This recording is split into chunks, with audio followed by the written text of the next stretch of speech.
Hey everyone, welcome back to Two Idiots Review. I'm Caleb. I'm Hannah, and we are getting ready to talk about The Mandalorian, Episode 3 of Season 2, Chapter 11. I don't know what the name of it is. They have like so many different titles for these things.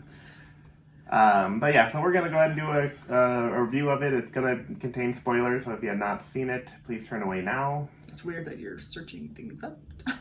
I mean, we get 20 views on these videos. So That's true.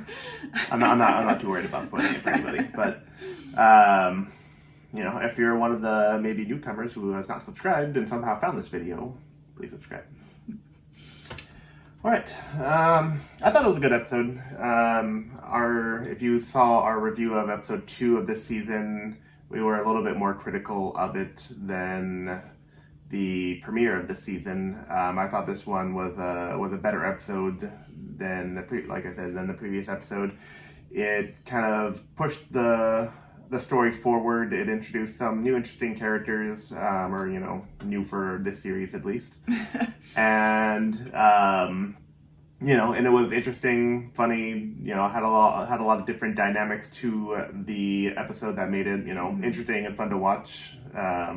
Like the whole water creature thing swallowing Baby Yoda. I did not see that one coming. I was like, whoa! Baby Yoda did, because he hit the thing on his capsule to close up. The three Mandalorians. I'll put quotes on it because they take their helmet off and. Even though they're like I mean, they're like technically like true Mandalorians in the sense that they're from Mandalore. They just don't follow the same creed. The creed of the Zealots, which is what she referred to the people that he's a part of, the Watcher, like whatever it's called. Yeah. So those three new characters were interesting. They, they can fight, that's for sure. Yeah.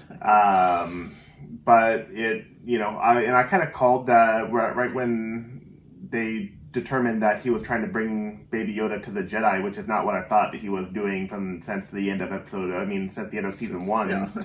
I thought that he was going to be trying to find the race that Yoda is, which even in the Star Wars lore, like it's never been determined exactly what his race is. Like very little is known about it, even in like novel, video games, or whatever. Like there's almost like nothing about what he is. You say that, and somebody's going to be like, what are you talking about? In this book, it talks about... I don't think so, because I've searched it up before, but I mean, I could be wrong, but I don't think that I am.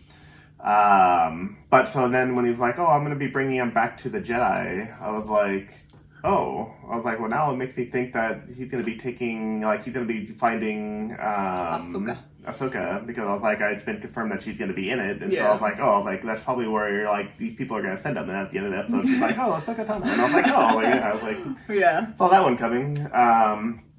But I mean, all in all, it was the shortest episode of the season so far, but I thought it was good. Yeah, it definitely moved the story forward, which is basically was our complaint of the last episode. Like, we enjoyed the last episode, but it did nothing to really move the story forward.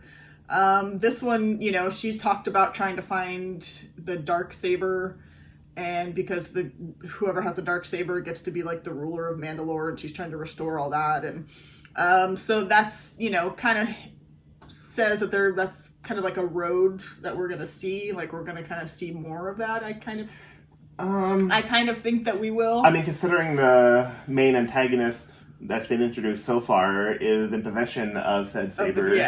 I mean, that seems like it's going to be a storyline that's going to be continuing at some point, and that these characters are going to be kind of intertwining with each other as the series progresses. Yeah, I mean, at some point he's gonna stop trying to find Baby Yoda a home and just be like, all right, you're with me, and there's gonna be like, it's gonna veer, and now it's gonna, something's gonna have to change. It can't just be like this whole series is his mission to find. Well, it can be, as long as he's, because he doesn't know much about Jedi, which is interesting, and then once he finds Ahsoka, she could be like, the Jedi aren't around anymore, like they're all gone, and then he's gonna have to be like, oh, well, now what? And so which may then proceed him to follow the course which I thought he was doing originally, which was to find the planet where Yodas come from. Wherever that is and whatever they are. The species is actually just called Yoda. So them kind of picking up that storyline, which we haven't seen since the end of season 1 with, I don't know the guy's character's name, but it's Giancarlo Esposito. His character, I was like, we haven't really seen him this season. And it almost was like, oh, we forgot about that whole storyline. But so it was kind of nice that they kind of brought that back in into the story and, you know, let us know they haven't forgotten about it. And apparently he's like, you know, the Empire is like Hydra, where there's always going to be just like people that are just like, you know, hail Hydra. They're like, oh, Empire forever, or like whatever, I don't know, whatever they say. And then like you like have like the little like tooth pill where you yeah, know, like that's definitely Hydra. And Hydra, they pull the fake tooth out and bite it, and then they get like hit with like a poison. And I was like, in this they just get like electrocuted or like something, and I was like, what the crap. But yeah, so it was nice to see that kind of bring back in. I hope to see more of that kind, you know, because I mean they introduced him near the end of last season, and then there's just been nothing. So I feel like they definitely need to develop him more. Like, you know, he was introduced at the very end of last season, and I'm like, oh, okay, so he's going to be like the big bad of the next season. Then we're like three episodes in now, and I'm like, oh, we still haven't even seen him. I'm like, we need to like. I'm like, there's only 8 episodes. We're taking too long. I know. It's like we need to, you know, what makes good villains are they have to be well developed and well fleshed out. And I'm like, we know nothing about this guy. We don't even know like what he wants, why he wants it. Like we know nothing about him. I wonder if we're going to have an episode that's like solely focused on like him, a little bit of his backstory, or you know, anything like that. I mean, I feel like they would need to, but I don't think we're gonna get like a centric episode, because I feel like every episode has been like almost from his perspective. Like he's been the focal. Yeah. Where it's not like other shows where they have different, you know, a lot of different characters and they kind of, you know, jump around so they can focus on more and not necessarily the lead. It's like I almost feel like he's been in like almost like every shot like this entire show. Like he is like the focal point of like everything. So. But I feel like, you know, they're going to need to do something with him, and if they're going to make him a good villain. Otherwise, he's just going to be like, oh, just, you know, some guy who wants to stop the good guys, and we're not even sure why. Yeah. So I mean, it'll hopefully they do something with that. We got to see Baby Yoda eating more things, eyeing the eggs that he was eating last year when he was trying to destroy like a family line. Apparently. The internet was trying to cancel Baby Yoda because he's like a murderer. And I was like, okay, we're taking it a little too far. But then I did read a theory where somebody was like, is Baby Yoda going to turn out to be the villain? And I was like, that'd be hilarious.